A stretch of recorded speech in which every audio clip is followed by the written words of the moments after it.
I've already soaked this one to clean it. So I'm just going to hit it again and blow some air through it. Good. Just kind of spin it around.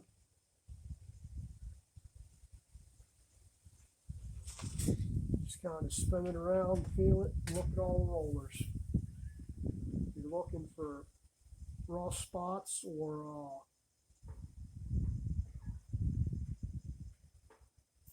any of the hardness going off the rollers, dents, anything like that. And that one actually looks pretty good. Let's slap some grease on here, kind of work it into the rollers there. I couldn't find my little pen greaser, so I'm just going to do it by hand. Just kind of thing full of grease, kind of walk it down the edge of the race there, not the race, the cage. Give it a little spin, try and work some grease in there. Put a little more on there, and I'm just using wheel bearing grease on here. Why? Because that's what I've always used. It's a Temkin bearing, there ain't no special grease that goes on here, just wheel bearing grease.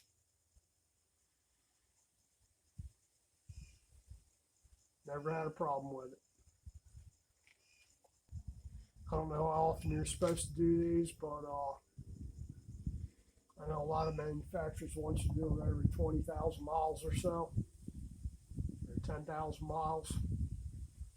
Point is, if you got a bike and you don't know when was the last time they were done, that you actually did them, not somebody said they did them, yeah, you might want to pull them off there and check them. A lot of dealers, when they do a service, they won't. There's a lot of crap they won't do on the list. So they want to charge a whole lot of extra for it, or they'll just say, "Yeah, we did it."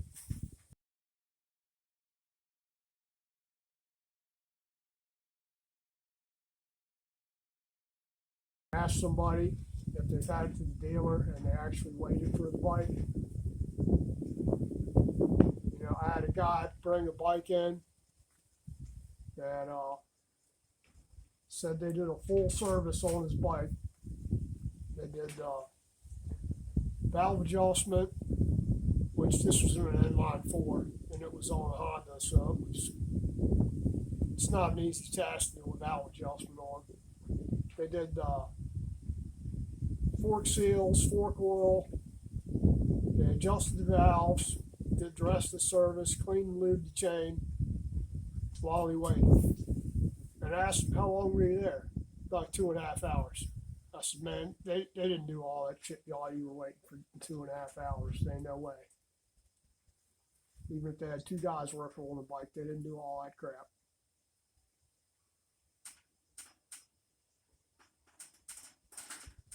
They told you they did it, but they didn't. So unless it's a dealer you really trust, or you've done it yourself,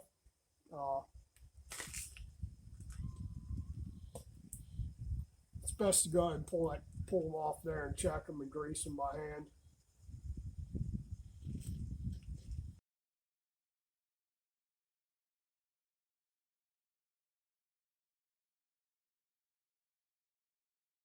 One here, top one that looked good. I've already cleaned it. All I need to do is put some grease in there. I'm going to go ahead and stick this up in the frame here until I get the stem in there.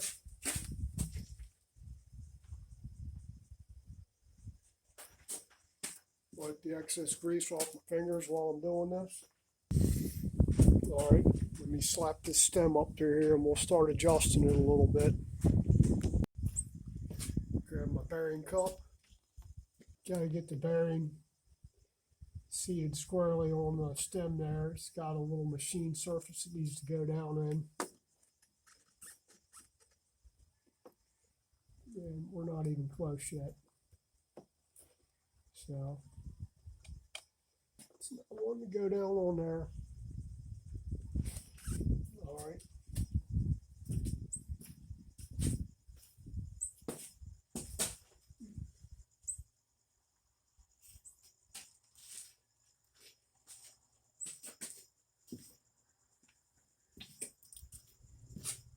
just going to set my big socket down on here. Should be close to the same size as the race there. We're just going to give it a little tappy tap. Starting to go down on there. I think that's it. Yeah, that's better. Stick our cap back up on there.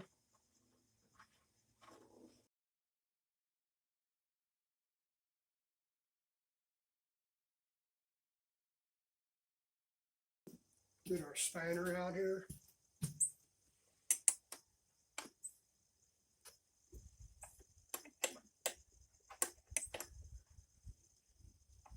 And we're just going to tighten it up till it sets, then we'll back it off just a hair.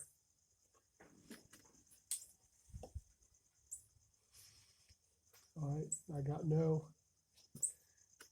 That should be good right there. A little bit more. I'm just going to leave it sitting right there. Then once I put the forks back in, we'll go ahead and adjust the bearings. And then we'll put the, after everything's adjusted on there, we'll put the steering stabilizer back on there. You want to kind of wait till you get everything set before you put the stabilizer back on there, because it'll give you a little bit of false reading, because you'll get resistance from the stabilizer. So we'll just leave it off until we get the forks back in there and everything adjusted right. And that's pretty much it for the steering head bearings. Clean, clean, clean. And lots of grease. Make sure everything's set right in there. On that, when you go to put the top bearing on there, it's a little bit of a tight fit, so make sure you got it in there square, and then kind of you might have to tap it in place. If you have any burrs on the steering stem at the top, you probably want to sand them off before you go to put the bearing on. This one's a good tight fit. Most of them are fairly tight fit on the stem.